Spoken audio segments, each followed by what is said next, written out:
Good morning, everyone. Thank you for coming on. This is, hold on. Okay, this is our Monday morning quarterback. Monday morning quarterback is taking a look at Sunday's worship service from a Monday morning perspective. So, again, happy Mother's Day to all the mothers. I hope you guys had a wonderful day in this difficult day of Mother's Day. It's as I said yesterday, these days have mixed emotions from various people, and so we try to be sensitive to the fact that it's not a happy day for everyone, but we hope to create a safe space for people to come and support those who may not be having a good day on these days like Mother's Day and Father's Day. At Ward, we want to be a safe space that you can come and experience compassion and empathy and love in these difficult days. That's what the church is for. And so prayerfully, we can create that type of atmosphere and that type of space that you will feel comfortable coming when it's not your best day. And so, again, I hope the mothers had a great day, and I hope that God's grace was applied to those who weren't having such a good day. So, but yesterday we dove in, had a great service. The men served, the men were ushering, the men were in the choir, and the men showed out. So it was a great day. And yesterday's text was mothers in the wilderness, and it was taken from the story of Hagar in that 21st chapter.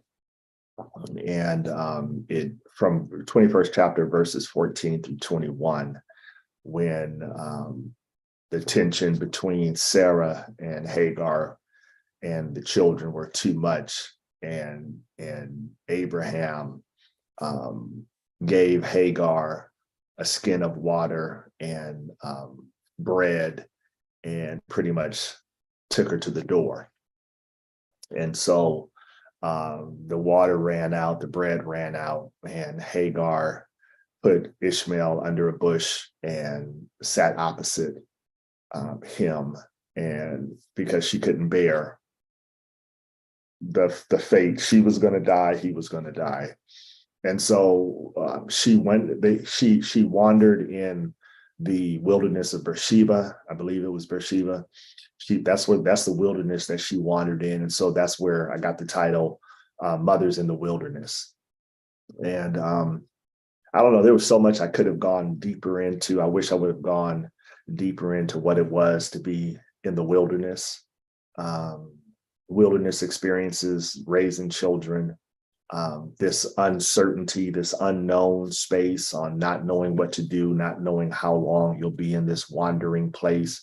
How do you navigate that space after being abandoned by Abraham, or being abandoned by your spouse or significant other while he is enjoying his other family?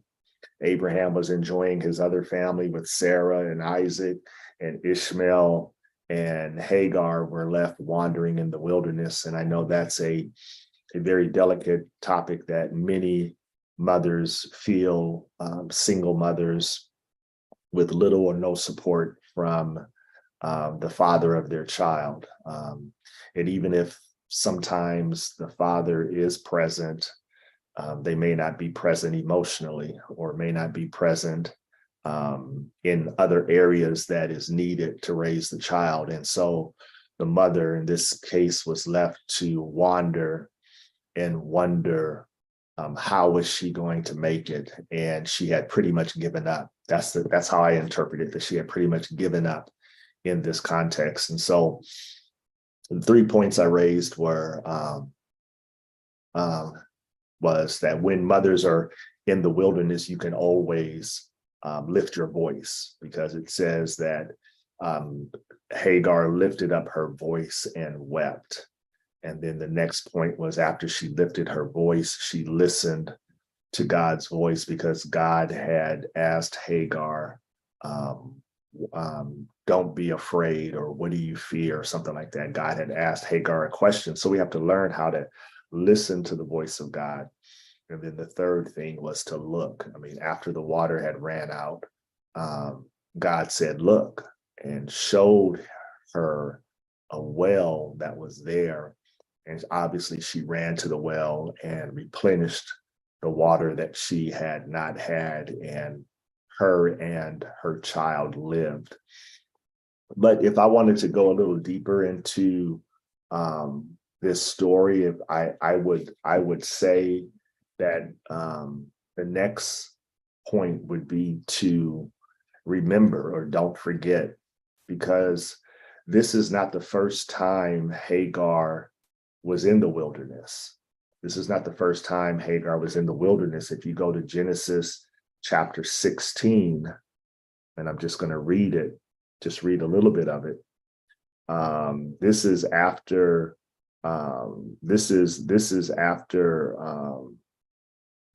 Hagar had, been with Abraham and conceived and started looking, that tension between Sarah and Hagar had began, and Hagar fled. She left Sarah's home. And in verse 7 of chapter 16, it says, verse 6 of chapter 16 says, then Sarai dealt harshly with her, and she fled from her, she being Hagar. And verse 7 says, the angel of the Lord found her by a spring of water in the wilderness. Okay. And in verse 8, he asked, the angel asked Hagar, servant of Sarah, where have you come from and where are you going? And Sarah said, I am fleeing from my mistress. Okay. And so this is not the first time Hagar found herself in a wilderness, and God found her in the wilderness. Okay. And it's funny that God found her in the wilderness by a spring of water. Okay. And so God always sends springs of water in wilderness situations. And so when we go to chapter 21, it's almost as if Hagar had forgotten that God provides springs of water in the wilderness, because 6 chapters previous, God had already showed her that there's water in the wilderness and that he sees her even in the wilderness conditions. So when we look at chapter 21, we see Hagar possibly giving up and is at on her last leg, because she forgot that God can see her in the wilderness. God can provide for her in the wilderness, and God had to show her again. And so for mothers, for fathers, for just sons and daughters of the Most High God, when you travel in wildernesses, never forget that it is probable that God has already provided for you in the wilderness experience. So do not lose hope. Do not lose your faith. The same God that helped you in the last wilderness experience will be available to help you in this wilderness experience. And so we serve the same God who saw Hagar in the wilderness and provided for her twice. Okay. And so as mothers, as you're dealing with raising your son or your daughter by yourself, as you deal with the complexities of relationships and feeling like you're by yourself, as you deal with the wilderness of depression or being a step parent, or just the mental fatigue you experience, look for the springs of water that God will show you, because God has already done it for you before. And so I know God will do it again. So that's today's Monday morning quarterback. Just a little short summary and just another little nugget that I thought about overnight that I wanted to share with you. God will provide for you in the wilderness. Mothers in the wilderness, do not forget to lift up your voice. Do not forget to listen to God's voice, and do not forget to look, and then don't forget, period. Amen. So we thank you for joining us this Monday. We have a pretty full week. Tomorrow is the usual Tuesday morning prayer, Wednesday Bible study at 6:15, Thursday Bible study at noon, and then the lay organization has their event that's going on Saturday, and then Sunday will be the lay witness day, or the lay annual day. So we hope you tune in to Ward.